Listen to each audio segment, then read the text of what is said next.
Welcome back to the Mind Goals podcast, hosted by yours truly, Siobhan Higgins, sport and performance psychology consultant, professional soccer player, yoga instructor, and soccer coach.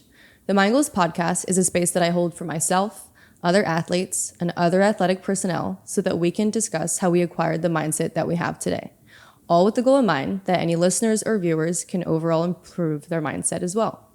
With that being said, I'm really excited to have a special guest on today, another person who I'm kind of also meeting on air, and usually I know my guests beforehand, but I'm very honored to have Houston soccer coach, Jacy Giambi. Thank you for inviting me. Welcome. Thanks. I'm so honored to have you on the show. Like I've mentioned to you before off air, but you came highly recommended. Thank you. Being in the Houston community, Houston soccer community as well. What we do, or the way that we start the podcast, is just by saying how we know each other, if we do. Usually I know my guests personally, and we've met in person like once. I know people who train with you. So shout out to the Bentons because they recommended you, and shout out to the Winds. They're both awesome families. Yeah, both really great soccer players as well. And that is, I would attribute to, your training program, which I really have heard many great things about your training program. And so the goal of this episode is to get to know you a little bit, how you started this training program, and what type of mindset you implement while training the high-performing athletes that you do have. Okay, perfect. Yeah, so we'll start with, where are you originally from? I'm from San Jose, California. Okay. I grew up there. My parents divorced when I was young, and I pretty much was raised by my dad. I still have an awesome relationship with my mom, but my dad and I were really, really close. Okay, in California for most of your life then? Yes, and then I went to college at Seton Hall University in New Jersey. So kind of born and raised in California, and then went back east. Okay, and how was your experience playing college soccer? It was good. I didn't play all 4 years. I tore my ACL for the second and third time while I was there. Oh my gosh. And after the third time, I was like, okay, I'm done. Wow. So I don't know, but college in general was awesome. It was really fun. Yeah. Would you mind if I asked you more questions about the ACL? No, not at all. Absolutely. I just mentioned off air, but we've got the bee's knees here. I've done my left and my right. Were all of your ACL injuries soccer related? Yes, all left knee. I think I've had 5 knee surgeries, all on my left, and some non-contact, some contact. Just, I don't know. It's a bummer. And how far? We actually had another guest who is a dancer, and she's had 3 ACL tears as well. She was, She was a ballerina, and then now she dances for the Houston Rockets. So wow, crazy. She's still in professional dance, but I think that the wear and tear of being a ballerina, and just like the wrong steps, so they were all non-contact for her, just made me think of like 3 soccer. We always hear that it can be non-contact or contact. It's really just super bummy for women and our knees and our physique. It's tough. Yeah. Yeah. But how, if you can recall, but how far apart were the injuries? Was it like cleared, played for a little bit, back again? So my first one was in high school. Okay. If I remember correctly, I think maybe I was a sophomore. Pretty young. Yeah. And then in college, I think I was a sophomore again. So there was a pretty big gap between those two. And at that point, when I was in college, after I tore it for the second time, I was in a big rush to get back because Sophomore year. Yeah, and just rehab is miserable, and I'm not too patient, you know? And so when I go in and do rehab, it's like, okay, let's go, let's get this done. And I think I was back, cleared to play maybe in the end of October. And the coach was like, do you want to play? Like, we can get you a couple games. I think you should redshirt. And I was like, no, I just want to get on the field. I'm tired of this. I just want to play. And so I stepped back out on the field, and I think I played about 1 game. And then in practice, I tore it again. Oh my gosh. And so, you always hear, don't rush back.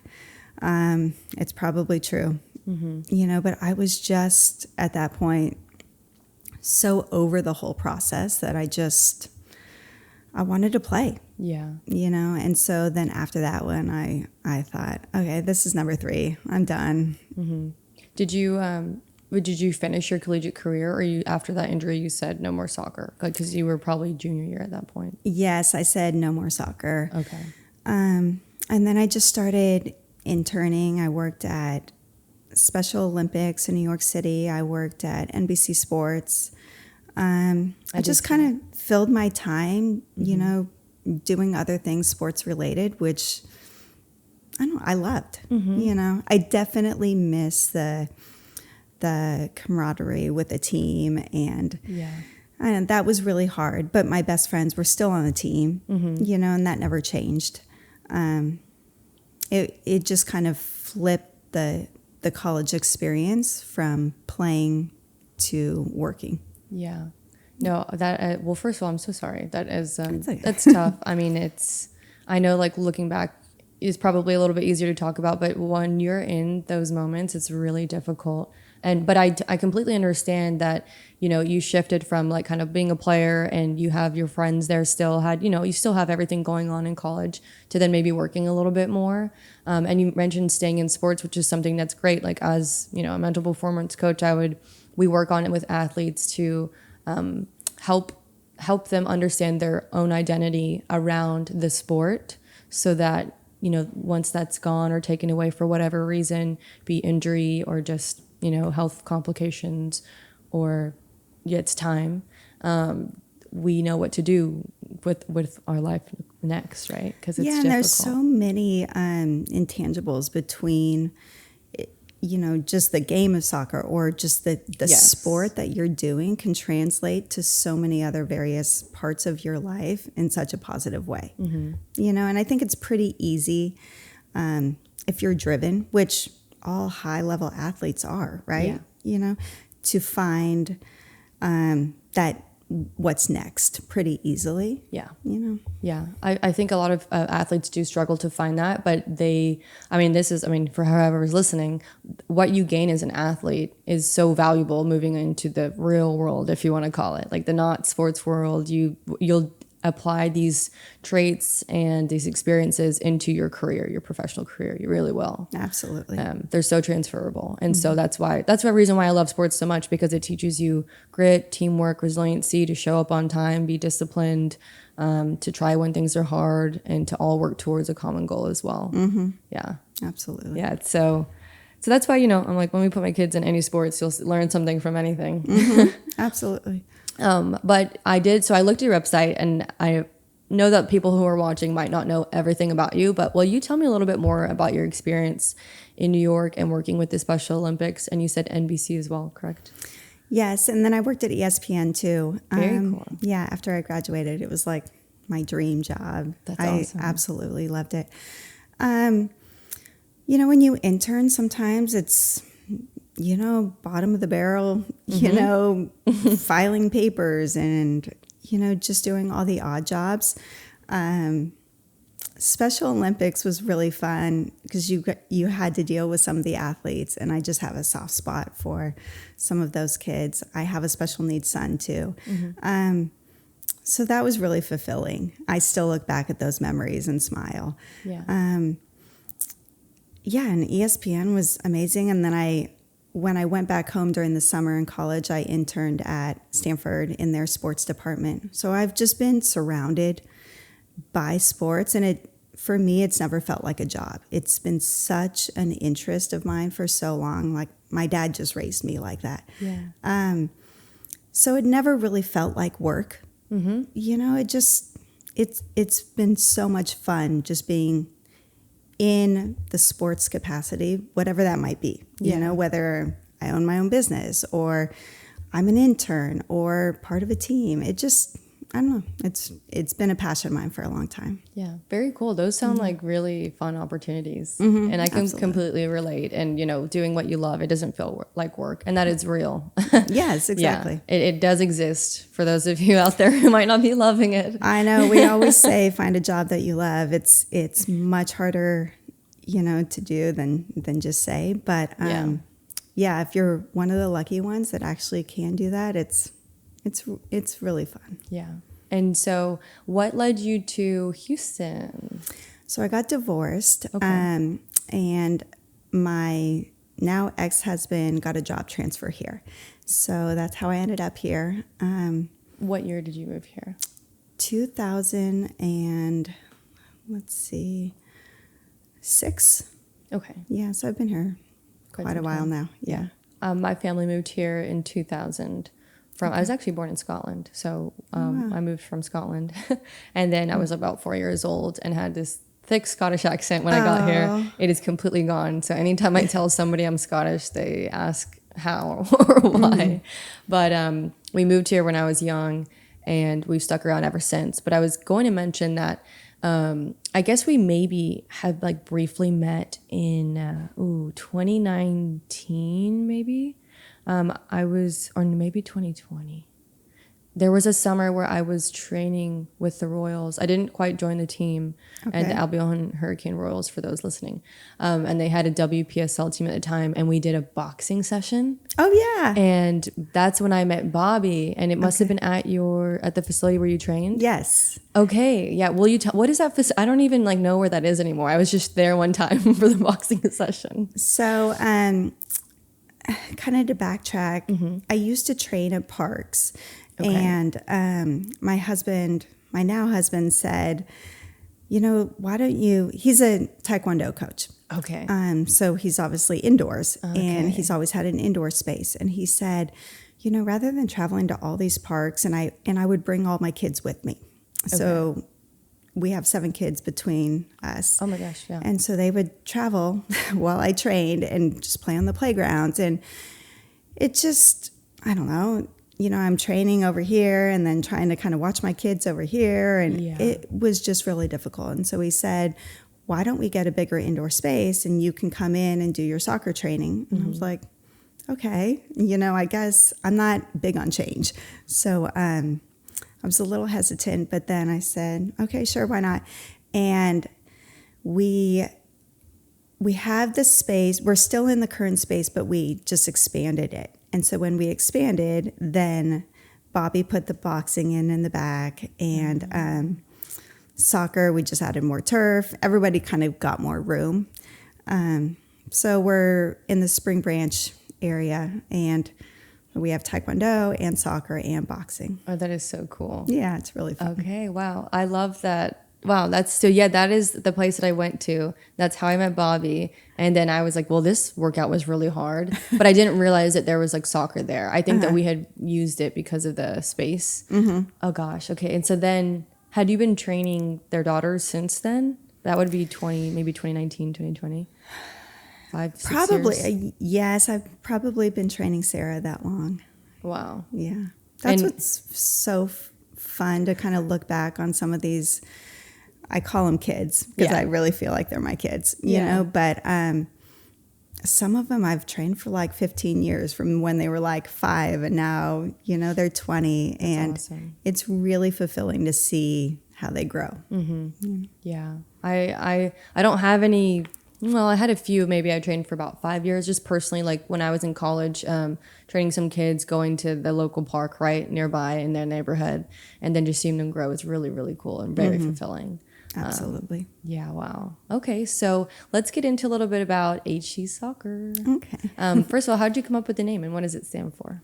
It stands for the Houston Center for Soccer, and my husband's Taekwondo business was the Houston Center for Taekwondo. And nice. So once we kind of merged into this space, then it was just the easiest name to kind of merge with. Nice. And so for people listening, I know this though, but do you offer group training sessions or individual sessions, or both?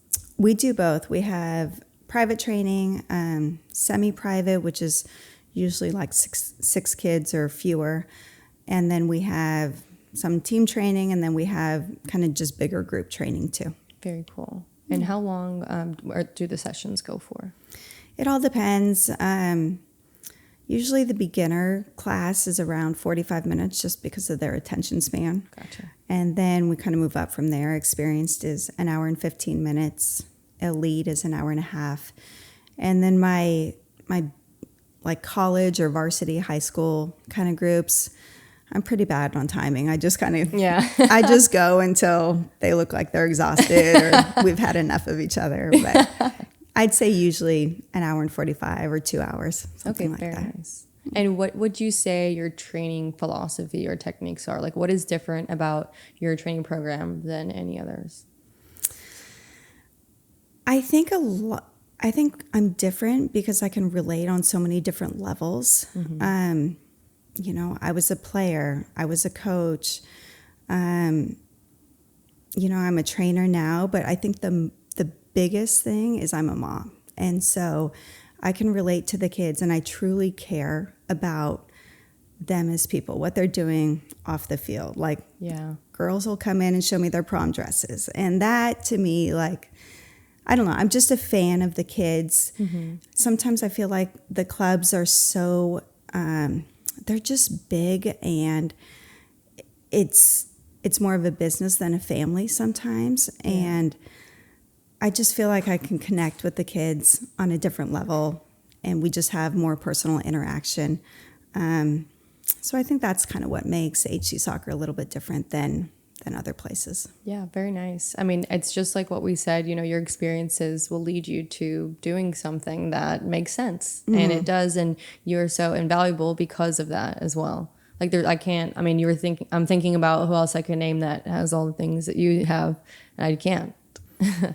And so, very cool though. I think it's also neat, like, I can relate to the kids who've been on the bench. I can relate to, I mean, not the national team players, but I had teammates growing up that were Olympians. Mm-hmm. You know, I played for coaches that I didn't necessarily like. I played for coaches that I think the world of, you know? So, you know, I think I can relate to so many different, you know, mindsets of these kids that come in. You know, some are stressed because they're not getting playing time. Some are stressed because they're on the top team and they just have this never ending, like, pressure. Yeah. So I just think I can relate to so many different ideas that these kids have. Yeah. Would you, I mean, I'm a mental performance coach, and so I feel like this is cool because I was just talking to you off air about there are coaches that just understand and probably implement these things, like helpful skills, helpful tips, helpful advice in general because of what you've been through. Would you mind tackling a few topics with me and just seeing how you would approach an athlete who's going through, you know, they're not getting enough game time and they're frustrated, they're upset, they're putting in the work with you, they're going to training. What would you tell an athlete? Well, I think you can break it down a little bit. Like, why, like, have you talked to the coach? Why aren't you getting the playing time? Are there certain areas that you need to focus on skill-wise? You know, let's tackle those and help you with your confidence. And I always try to make our training harder than the game situation. I know some of my kids are like, I try to make the warm-ups as difficult as possible. And I know they walk in and they're like, oh, great, this is going to be miserable. But I like starting out with high intensity. Mm-hmm. And I like to implement the training to be really difficult and almost like not necessarily, you know, not something that you would never do. Like, for example, like possible. Yeah. Okay. So do you really need to do a triple scissor in a game? No, probably not. Yeah. But then when you pull out a single and you didn't even think about it, you know, then you're going to remember, oh yeah, Jacy made me do a triple scissor. And so now my single scissor, it was no big deal. Yeah. You know, I just want to make it, I want to challenge them. So then the game situations are a little bit easier. Yeah. So then to get back to, you know, what I would say to the player, I think you need to break it down and challenge them by improving their skills, encourage communication with their coach. Yeah.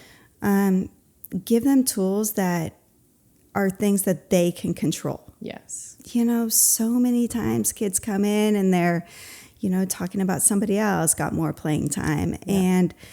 And I think you have to reflect internally on what can I do as a player, and I'm going to work the hardest to to prove myself. Definitely. Yeah. And I think that's all you kind of can do. Mm-hmm. I think that's definitely my approach initially, is that especially if it's in terms of game time, playing time, yes, talk to the coach. Sometimes that's difficult for people. They're not comfortable speaking up or asking for feedback. And then the feedback is like a shot to the ego a little bit, or can be. But I will say that getting game time, I always tell my athletes, like, what have we done, or can we check all the boxes first? Like, have we truly put in the extra work? Are we doing the repetition? Like, do we think that our skill, like, do you agree with the feedback? Is there anything that you've done? Like, how are you carrying yourself? How are you speaking to your teammates? Are you showing up and being moody? Like, are you encouraging people? If you're doing all the right things and then still not getting the game time, then we'll look at, is it skill? Is it just then I would say, maybe, what are the other players doing? What did they look like? Because sometimes it is like, I would not really encourage a player to compare themselves to others. Yeah, I don't like comparisons. I don't feel like it ever, in the long run, helps. Yeah. There's always going to be somebody better, or that works harder, or, it just, I don't know. Yeah. I don't think it's the right way to go. Yeah, I agree. I only mention, like, that last part is if we've exhausted everything, then let's look at who's playing over you. Are they a national team player? That's when I'm like, okay, well, maybe it's time. Maybe we go to a different team. Maybe, like, where's the opportunity where you can grow there? What does that look like? And that's like an extreme, that doesn't always happen. But yeah, it's tough. I also think, though, that sometimes just taking a break and reflecting on, like, are you happy? Yes. Sometimes there's this culture of more minutes, more this, more this, more this. And it ruins, like, the happiness. This is a game. The fun of it. Yes, exactly. And so sometimes, when players come in and they're so stressed about all this kind of stuff, I think sometimes almost don't address that, but address the, like you said, the mindset, and let's get back to having fun. And the more fun you have, the better you're going to play. Yes, because we take the pressure off of us. Like, I was trying to think, because I just told you that. So right now I'm playing with the summer team, and for me, it's purely really for fun. Like, I'm not, I don't know, like, it's not a stepping stone anymore for me, whereas before it was. And so before, there was more pressure to get game time, to get seen, to have film, to play. But I was happy to be there to play with other girls with the same mindset or the same goal. And I think that environment really helped me at that time. And so I'm all that to really say is that what is like each individual player's goal or purpose, like their why. The why sounds cliche, but really, like, why are you doing it? Is it because you love it? Is it because you love soccer? Is it because mom and dad want you to play soccer? Is it because you want a scholarship?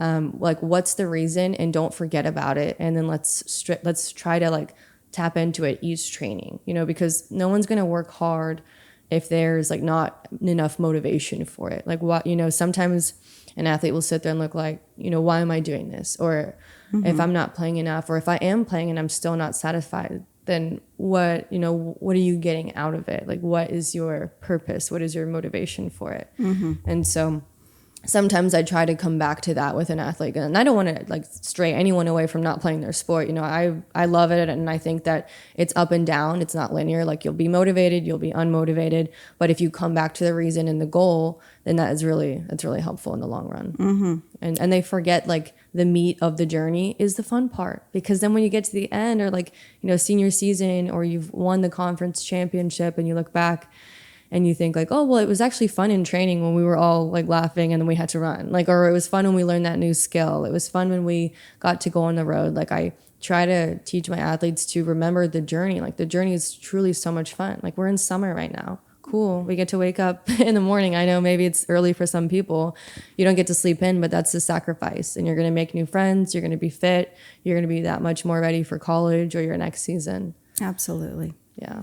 I think that's what makes my job fun, is that so many people that I work with, this is an extra, so most of them are club players, even my little ones. Like, the 6-year-olds, they're already playing club. And then I've got national team players. And having a job where this is an extra, everybody that walks in has the mindset of like, I'm here to work. I'm not forced. And I think if you are forced, you won't stay. It's too difficult of a place to step into if you don't want that extra. Yeah. And so that's what's really fun. And it takes the pressure off of me too, because these kids they're already good. They're already with a great mindset of like, I'm here to work hard. I'm here to improve. And so a lot of my job is just encouraging. Okay, nice.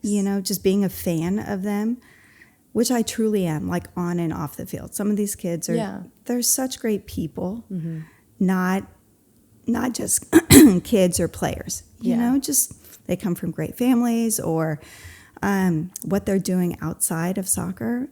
It's special. I've seen some really cool kids. So I love that everybody I work with is there to like just improve on what they're already good at. Yeah. That is a really good point because they're there because they want to be there. And maybe at club or at the team setting, maybe they're not sometimes. Exactly. But yeah, you're right. And that's a good way to kind of weed out the players that don't want to play anymore anyway, because they have to show up. Obviously, you have to pay for the service. You're doing the extra work. Your parents are driving you further, all those things. And so it makes you stay committed and kind of like, again, more into okay, this is why I'm doing it. Like it's for a purpose. You wouldn't really I don't think someone would just go to extra training just for fun. I think they're trying to improve their skill and get better. Well, sometimes too, this culture of like what so-and-so's doing, like what that kid is doing, they look really good, so my kid needs to do that. And then, it's like this cycle. And sometimes that just doesn't last, And so, like I said, when the kids get older and they're driving themselves and they're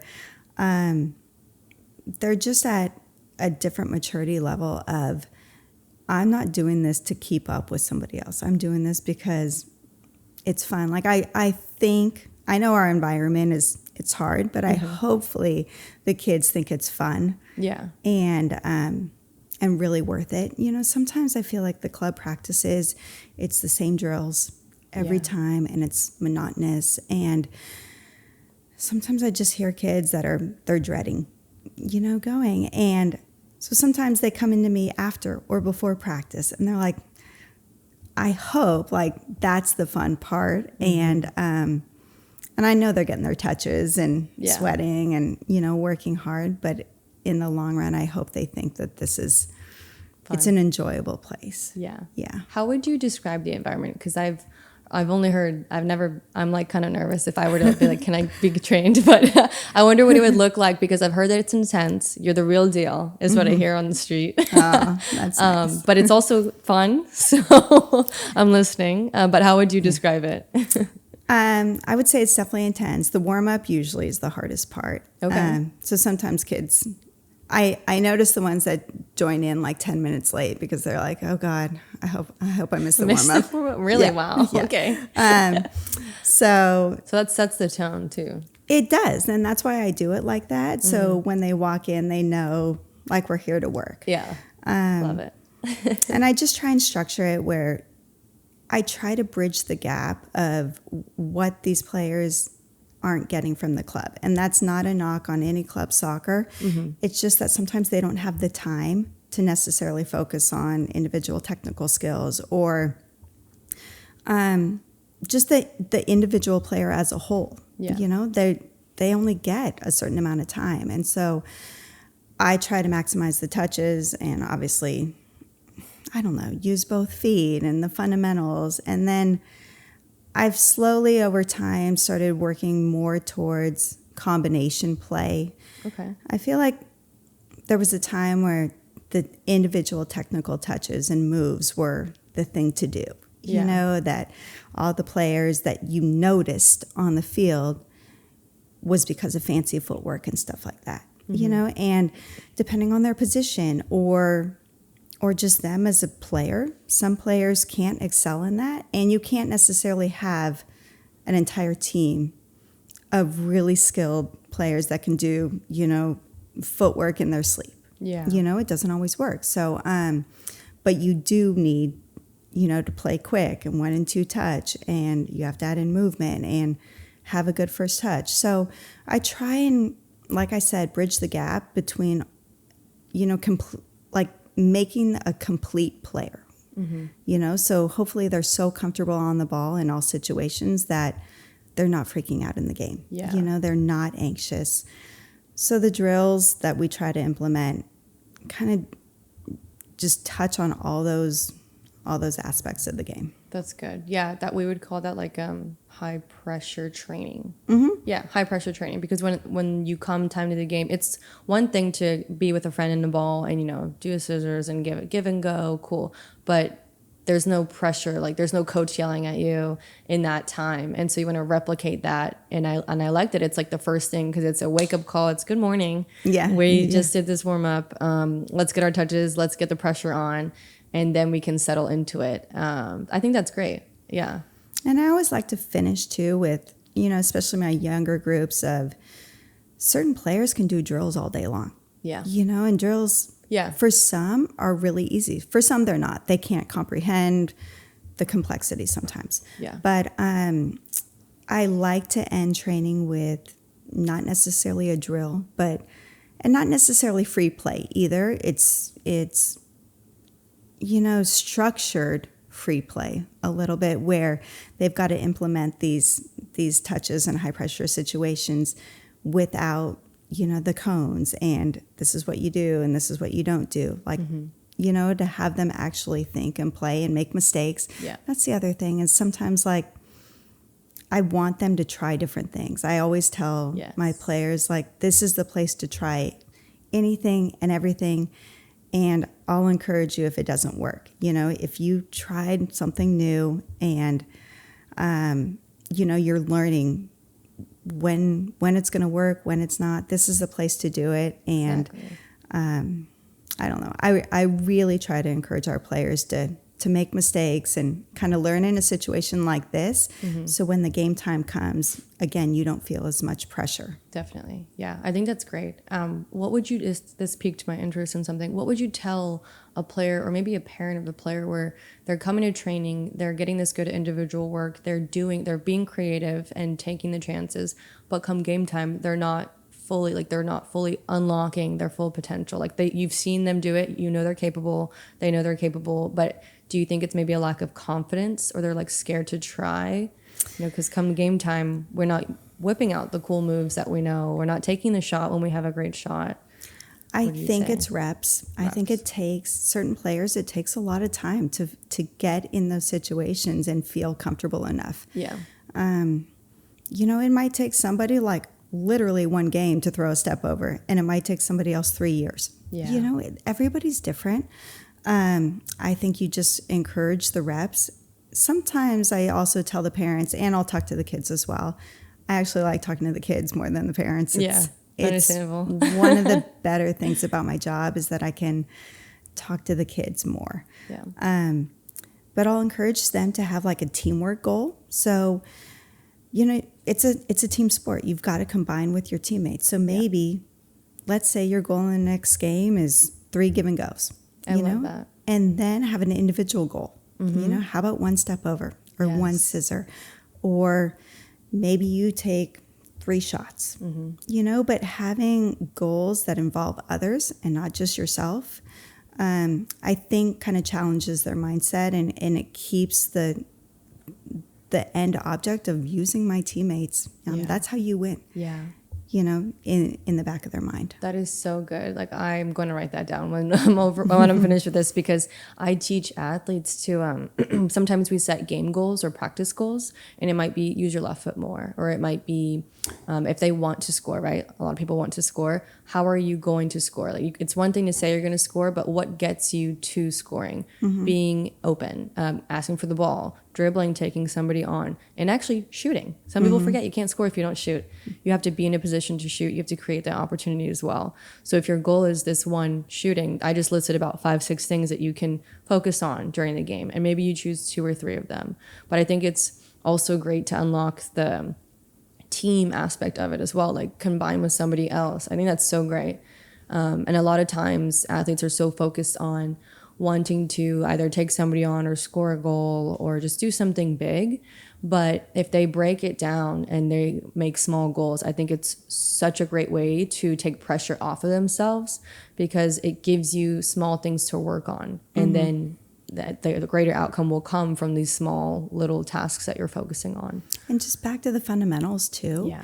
Sometimes like it's not the fancy footwork. It's like, how did you control that air ball? And it's probably, I always tell my kids too, sometimes the greatest things you'll do are something that the parent on the sideline would never notice. Yeah. The common soccer fan probably wouldn't see that great first touch. Yeah. Because it's basic. Yeah. But when it's so solid and fundamental to other people that know the game, you're like, yes. Oh God, that first touch was so great. Yeah. And so sometimes just going back to those fundamentals can help the athlete's mindset of taking the pressure off of like the 1v1 situations and scoring. But just, it doesn't have to always be that. It can just be those small little things too that create, just a solid overall great player. Yeah. And you reminded me because, so I have a question and then I'm going to talk about something. How many of the Stratford High School girls do you have? Oh gosh. I'm not sure numbers. Like maybe like an air ball, like 5, 6. No, I'd say there's more. More. Okay. Yeah, I'd say maybe 8 or 9, maybe something like that. That's incredible. So I bring that up. I actually went to Seven Lakes High School in Katy. Okay. And my team went to state, and we also lost in a state final. But I went to go, support Sarah and the Bentons, and I was so surprised with how great the level of soccer was because of the first touch, because of the passing, because of the field awareness, because of the composure. And I thought, wow, like I don't remember my team playing like that when we played. Maybe it looked that way, or maybe the kids have gotten better, but I was so shocked. And my parents and my whole family are soccer fans. I was like, Mom, you have to come watch this next game with me. Like I brought my boyfriend, my friend, and I ended up watching like the last 4 games. And I even went to state because I was in Austin coincidentally. But it was so nice to watch them. And that was like, it's like music. It's like brain tickles is what we would call it when you watch like a really good game, that all the players, are talented. They work well together and they work really hard too. And so it was nice soccer to watch. And absolutely. I think their movement probably set them apart. They move so well off the ball. And again, that's something that's hard to teach. Yeah. But, and it's not something you'd really notice except when you watch a full game like that. You're like, oh gosh, like that person's making that run and this one's making that run, and they know where everybody's at. Exactly. And it's just like you said, it's pretty to watch. Yeah, and I could tell that the chemistry was there. Maybe sometimes not, but I could tell for the most part that you can have great individual players. Awesome. I had a coach. Sorry, say this a couple of weeks ago, that if every team who had the best players in the world would win, it'd be happening constantly. But that's just not the case. You have to work well together as a team as well. And so chemistry is a huge part in a successful team. Absolutely. Yeah. Oh, there goes our car horn. It's our 5-minute warning. I love when teammates come in to train because, like you said, the chemistry, and it's not always what you're doing with the ball, but what you're doing, like in training, what you're laughing at, like in the water breaks. And I don't know. I like looking back on my playing time. I remember like running in the hallways of the hotels, and I remember all those fun times. I can't tell you if I won or lost certain games, big games I can, but just all those fun times, I think really matter. Yeah, they definitely do. And honestly, it's the month of May, and like our goal is to kind of talk about the celebration of the sport and the fun of it. And so we could go back and forth, or I could just ask you, but what do you remember, or what would you really advise an athlete right now to, like, if they're so focused on the future, too worried about the past, we try to condense them to the present moment so that there's not much room for worry, right? We want to live in the present moment, enjoy what we're doing right now. It is very difficult when you have like tunnel vision of need to make this team, need to get this fitness level, need to get these touches, these reps. But in terms of the fun and the celebratory aspect of our sport, what would you advise an athlete right now this summer to try and focus on to keep the love of the game there, keep focusing on having fun, enjoying it? Like, what are the little things that you would say, don't forget about these? I think I would tell them, obviously with my business, get your touches. The summer separates you. Like, come the fall, it's obvious who's worked all summer and who hasn't, you know? So I would definitely get touches, work hard, in whatever setting that might be. But then probably equally as much, go swim. Go go to the park with your friends. Go, I don't know, just have fun in the summer. Go on a trip. It doesn't have to be so regimented like your club practices, like Tuesday, Wednesday, Thursday, whatever it may be. Like, get your touches whenever you feel like it. That's what is also nice about what we've tried to create at HC Soccer is you can come and go. So you don't have to come every day. There's various times, and you can create your own schedule. Awesome. So sometimes I don't see kids for 6 months, and then some kids I see every single day, and then players pop in and out, and it's just a place where almost like your grandma's house. You can open the door and walk in, and we're there. That's nice. So I think over the summer is just get your touches, because it'll pay off. Definitely. In the fall, you'll feel better. But then just have fun in the summer. Be a kid. Yeah. Do all those fun things. Yeah, definitely. I had a question. I guess that was more logistic, but about the training, because you mentioned it's like grandma's house coming in. But how do people sign up for a class? Is it just they text you? Is there a link, or do they see a schedule? Is there an app? How does it work? We put our schedules up on Instagram. Okay, cool. And we do have a website, but honestly, it hasn't been updated, and I don't even know how long, probably 6 or 7 years. Okay. So usually I just do Instagram. I'm not big on social media. But you're there and you respond quickly. I know because I have to be on it for this. I try. And so if that was you responding. It was. Yeah. It was. Okay. Yeah. So sometimes, sometimes I respond quick, and then sometimes I think I do and I forget. And, same. Yeah. Yeah, I think usually just Instagram, and then I think on our website there might be a button that you can click for more information, and it sends me a text, and then I text people back. Okay, very cool. And then I guess a few more questions, because we can get into HC Soccer. We are going to conclude soon, but I want people to be able to understand how to access you, how to contact you. And so it sounds like Instagram might be the easiest route. Yeah, Instagram or our website. Or website. Yeah, I think it's hcfsoccer.com. Okay, cool. And I'll link the information as well below. Okay, awesome. But I guess a question I did have is, how many kids do you think you currently have, and what are your hours of operation? I honestly don't know. I'd say a couple hundred. Oh my gosh. Are you the only trainer, or are there other No, coaches? so I have assistants. Okay. Yes. Oh, I do have assistants, and they help with a bunch of the group classes. Okay. And they do take some privates as well. I'm kind of set in my ways where I get my groups, and I really enjoy kids that I've trained for a long time, because I can just go through the process with them, and it's so seamless when I walk in. Like, they know what I'm talking about. I know what they need to work on. Yeah. So I kind of have my groups, and then my assistants take other groups. But it's fun. I think right now I have like 4 assistants. Over the summer, it gets a little bit busier because we have camps. Okay. And so then some of my college players help run the camps. Oh, fine. Yes. Are the camps full so far? Nope, not at all. We do drop-ins by the day, or you can sign up by the week. Very cool. So again, it's kind of a revolving door. Like, we're here when you need us. Awesome.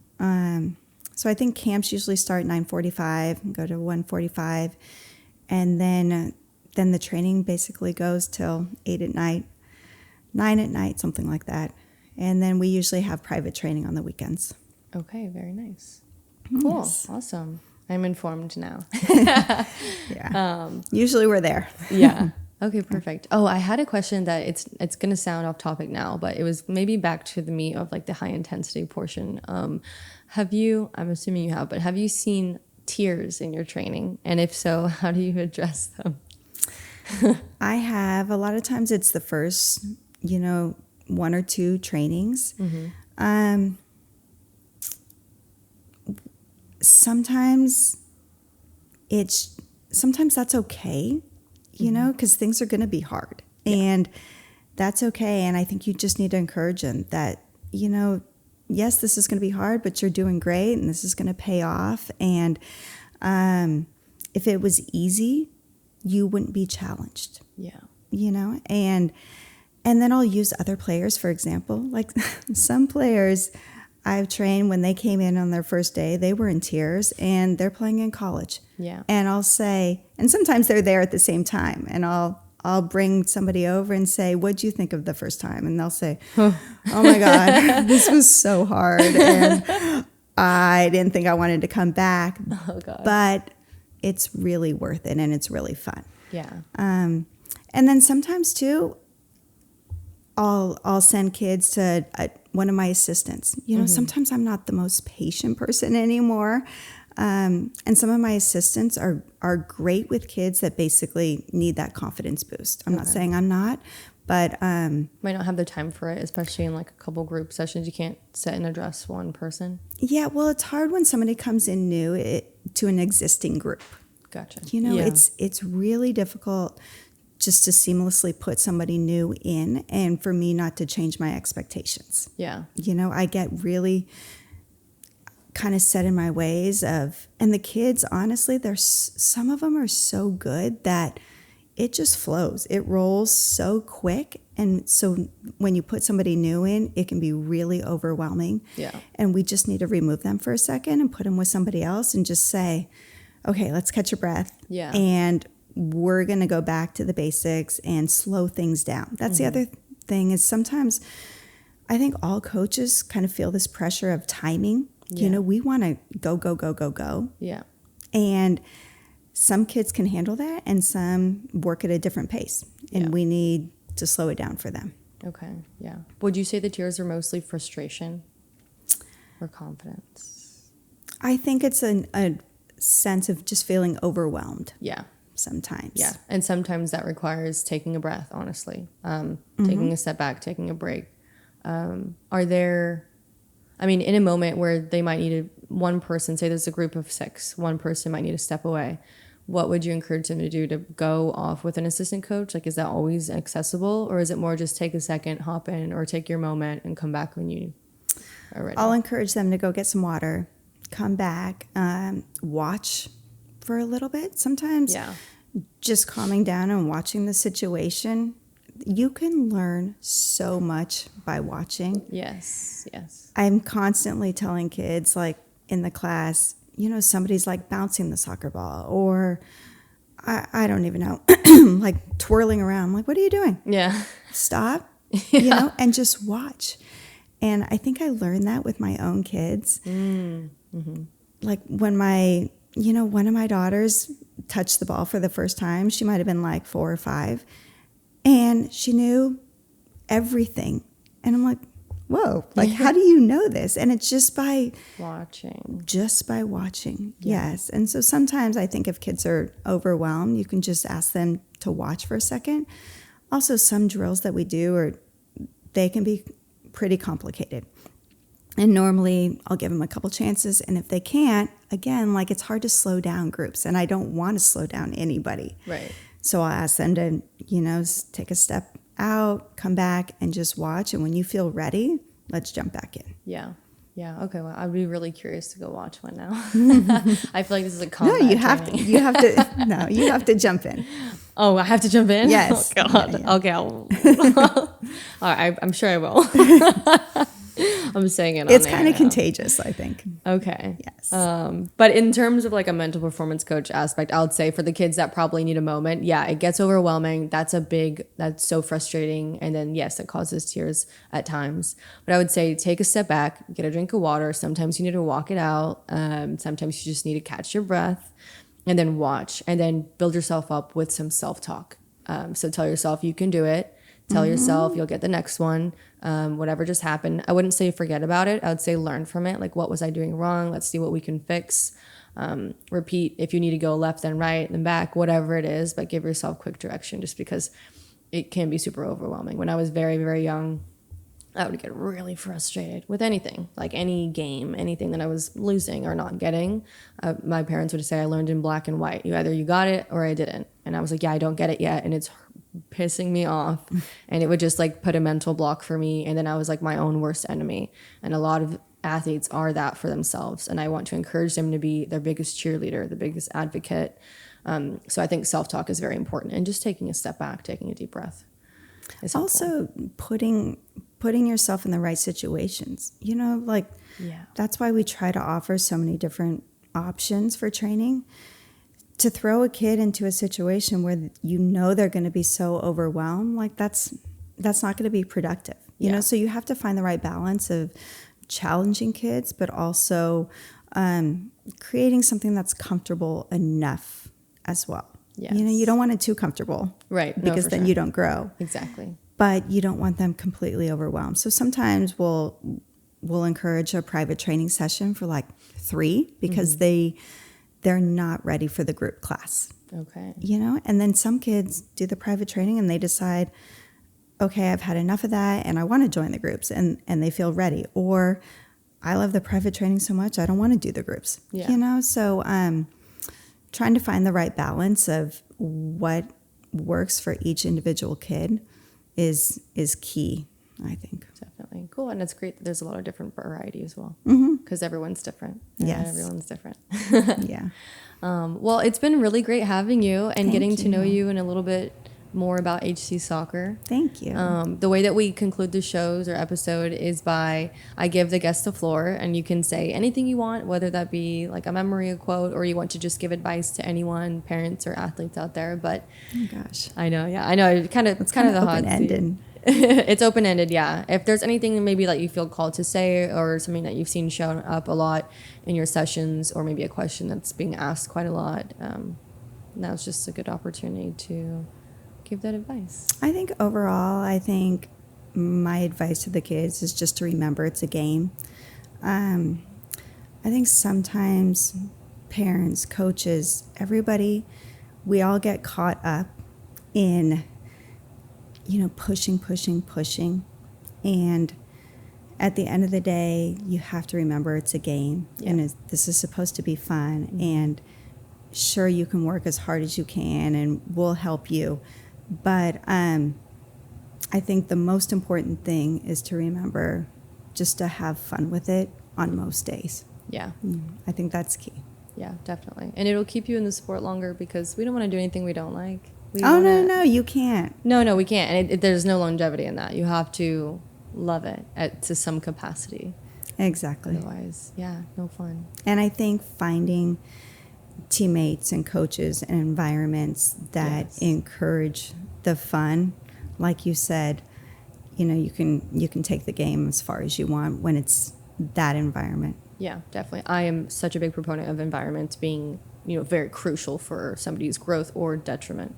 So it's very influential, whether you're on a team and it's bad environment, bad culture, bad coach, whatever it is. Maybe it's just you, maybe it's the whole thing, maybe it's a tradition and the tradition's not vibing with you. But there are so many different teams, different coaches, different training regimens, and I think that parents and kids should explore different options because there is fun in it. And so I just want to encourage people to, stick with it.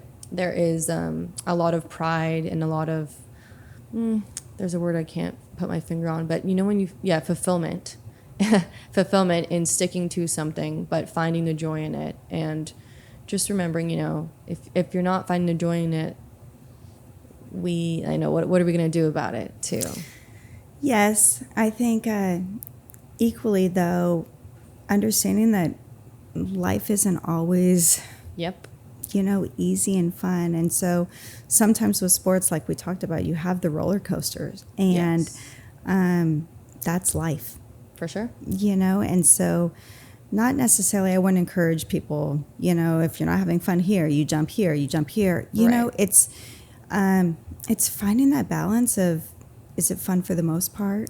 Yeah. And having kids, as they get older, understand that it shouldn't be a job, For but it can be hard. You Yeah. know what I mean? And it's a lot of work and a lot of sacrifice. But it's so fun, looking back on and everything you gain from it. But it's not easy. Yeah. It's that quote that if it was easy, everyone would do it. And I'm not encouraging anyone to jump around either. I say stick with it, and sticking with it for quite some time can really build that resiliency and really build that fulfillment, because you look back and you think, wow, that was hard, but I did that. I was challenged, but I did that, and I grew. I'm just, when it gets if it's too long of a period and it's like over a year and you're still feeling this way, that's when I would see, like, what are we doing about it? What have I done? Are we kind of back to the beginning where we mentioned, what can we control as well? But environment, very, very crucial. Absolutely. Yeah. So thank you so much Thank for coming. you. This has been awesome. I'm sure I'll see you around now. Yes. I'm nervous for a No, drink come session. in. Come in. I Oh my promise gosh. it's fun. Okay, well, you promised. Yes, I will. I'll get some more feedback from the girls. Okay, perfect. But thank you so much. I'll link JC's contact information below if anyone's interested in having a session. I'm going to one, apparently. Yes. So thank you again. And Absolutely. happy Thursday to everyone.